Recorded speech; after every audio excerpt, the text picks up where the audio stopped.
Episode 61. Istri dadakan tuan muda. Tanpa ambil pusing lagi akan ucapannya putra, keduanya kembali ke rumah. Mereka hanya diam dan saling menatap, memahami apa yang sebenarnya tidak mereka ketahui dalam hidup yang mereka lalui. Sayang, apa kau masih memikirkan perkataan pria itu tadi? Bulan menatap sorot mata yang tak biasa di dalam bola mata angkasa. Pemuda itu tidak menjawab dan malah meninggalkannya seorang diri. Ada apa dengannya? Emang pertanyaanku salah ya? Bulan segera bangkit dan mengejar suaminya. Memasuki ruang kamar pribadi mereka yang masih sangat berantakan. Rona gadis itu membulat. Tak kalah baru menyadari kesalahannya. Astaga, maaf. Aku lupa merapikannya. Hehehe. Bulan langsung menarik selimut di atas ranjang berniat melipatnya. Tapi yang ada bukannya selesai, angkasa dengan sengaja mendorong tubuhnya terlentang di kasur. Bulan agak terkejut. Ia menatap lekat suaminya yang dengan cepat merangkak menindih tubuhnya. Mau apa? Tanyanya sedikit mengernyit. Angkasa tetap bungkam membiarkan tangannya terpaku di kedua sisi tubuh Bulan.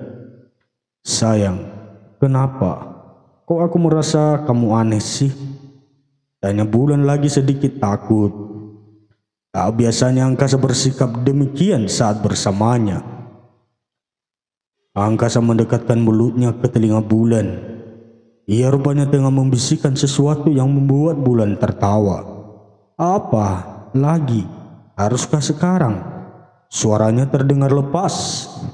Iya. Setelah itu, kepalaku pasti segera sembuh. Jawabnya setengah memelas. Pura-pura cuek rupanya ada maunya. Tapi pernyataan Bulan yang menggantung membuat Angkasa malah semakin tidak sabaran. Ia melepaskan pak empat iannya dan langsung menyambar bibir Bulan dengan sangat berempatsu. Bulan tak dapat mengelak. Serangan Angkasa meluncur tepat pada mulut yang sewaktu-waktu bisa menjadi tronton bising menyebalkan. Stop! Bulan mendorong wajah Angkasa sambil mengerucutkan bibirnya yang imut. Sabar dulu, aku ambil nafas sebentar. Bulan melakukan penawaran layaknya pembeli pada pedagang. Ia tidak mau rugi jika sampai mati karena bercinta. Angkasa bukannya meminta maaf, ia justru kembali meluk bibir Bulan. Bulan tak berdaya, ia hanya mampu menggeliat tak kala ciuman yang tadinya menyisakan berubah jadi permainan yang menghauskan A4 seratnya.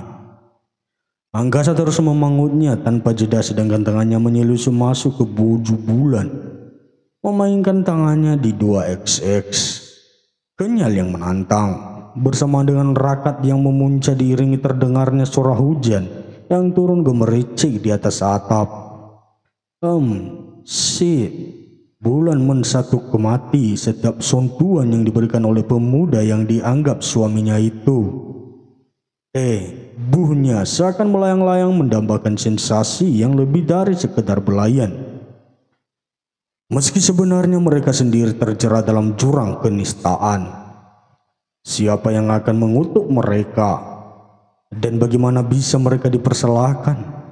Sebab pada kenyataannya mereka sendiri memang tidak tahu jika mereka sama-sama orang asing yang belum terikat hubungan apapun.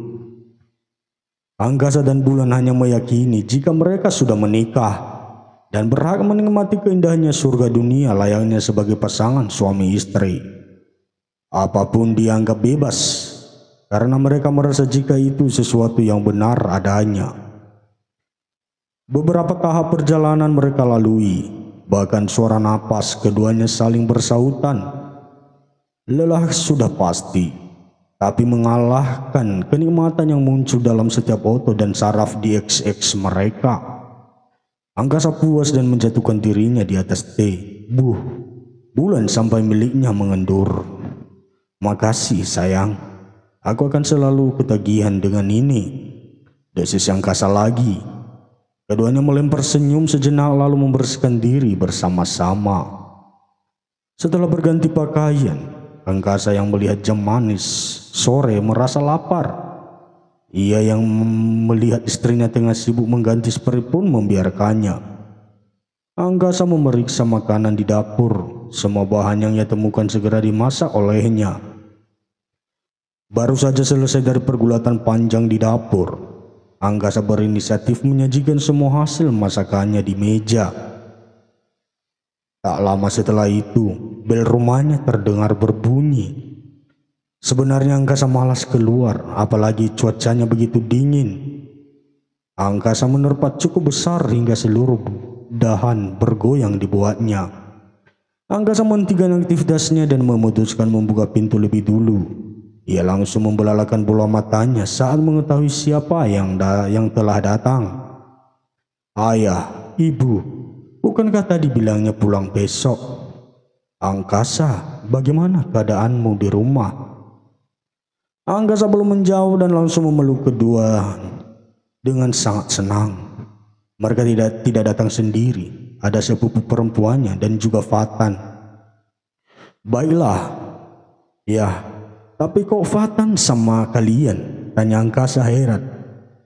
Beralih menatap sepupu perempuannya. "Oh, dia. Kamu tahu Sekar sangat menyayanginya, jadi kami memutuskan mengadopsi Fatan menjadi anak lelaki kami," jawab Pak Dewo bohong. "Oh gitu. Hei, Dinda, apa kabar?" Angkasa juga memeluknya. "Baik, Sa. Gimana keseharianmu? Apakah bahagia? Roman-romannya tampangmu tidak biasa." Dinda menggodanya disertai kekehan kecil. "Kamu bisa saja. Habis olahraga tadi," jawabnya senang, bermaksud membalas sindiran Dinda. Pak Dewo dan Bu Arumi menoleh. Mereka sudah bisa menebak apa yang Angkasa maksudnya. Pasti ia telah berhasil melakoni A4 seratnya sebagai lelaki. "Dasar kau, aku tahu maksudmu. Mana adik ipar? Dia pasti sangat cantik ya, sampai kamu lupa daratan." "Tentu saja, bahkan dengan mudah aku melupakan jika kamu adalah sepupuku." "Dasar soang, pasti kau terus menyosor dia kan? Mau tahu aja. Ayo ayah, ibu, adik baruku Fatan, kita masuk. Kalian harus mencicipi masakan aku yang super duper lezat. Makanan bintang 5 mah lewat," ucap Angkasa sombong. "Makasih sih, kok aku nggak ditawarinnya? Jangan-jangan bintang 5 KW lagi, jadi takut aku kasih nilai 0. Ledek Dinda lagi usianya 2 tahun lebih tua dari Angkasa. "Yah, kamu masak saja sendiri," ketus Angkasa. Mereka segera ke meja makan untuk menikmati apakah makanan bintang 5 benar-benar telah berpindah di rumah mereka. "Nah, istrimu mana?" tanya Pak Dewo lagi, memeriksa di sekitaran ruangan yang terjangkau. "Oh iya, lupa. Dia masih sibuk berbenah di kamar tadi." Angkasa pergi untuk mengecek kegiatan Bulan. Pemuda itu sangat terkejut ketika mendapati Bulan menangis di pojokan. "Sayang, kamu kenapa?" Angkasa berlari dan memeluknya. "Ini apa?" Bulan menunjukkan noda merah di spray kuning itu. Angkasa mengerutkan dahi. "Apa pentingnya itu?" tanya Angkasa kurang mengerti maksud ucapan Bulan. "Hiks." Bulan tak mampu berkata-kata, pasti ia mengalami sesuatu yang sangat fatal. "Sayang, apa yang terjadi? Kepalamu terbentur lagi ya?" Angkasa meraih kepalanya untuk memeriksa. "Menjauh, Angkasa!" teriak gadis itu sambil mendorong Angkasa dengan kasar hingga terbelalak. "Ah, apa kita sudah melakukan hubungan di atas ranjang?" tanyanya lagi dengan raut wajah histeris. Angkasa mengerutkan dahi. Ia menjadi aneh dengan sikap istrinya yang tiba-tiba menanyakan hal yang sudah mereka lalui bersama baik semalam maupun sore itu. "Sayang, kamu kenapa?" Emangnya ada masalah apa jika kita melakukannya? Terus hubungannya dengan noda darah itu? Angkasa menjeda kalimatnya. Kamu takut dengan D, Rah? Itu keluar semalam saat aku melakukannya untuk yang pertama kali. Sayang, kenapa baru menanyakannya sekarang? Angkasa memperjelas kejadian sebelumnya. Bulan nampak tercengang. Semalam, jadi kita benar-benar melakukannya. Tapi itu tidak mungkin, Angkasa. Kamu bohong kan? Aku masih suci kan?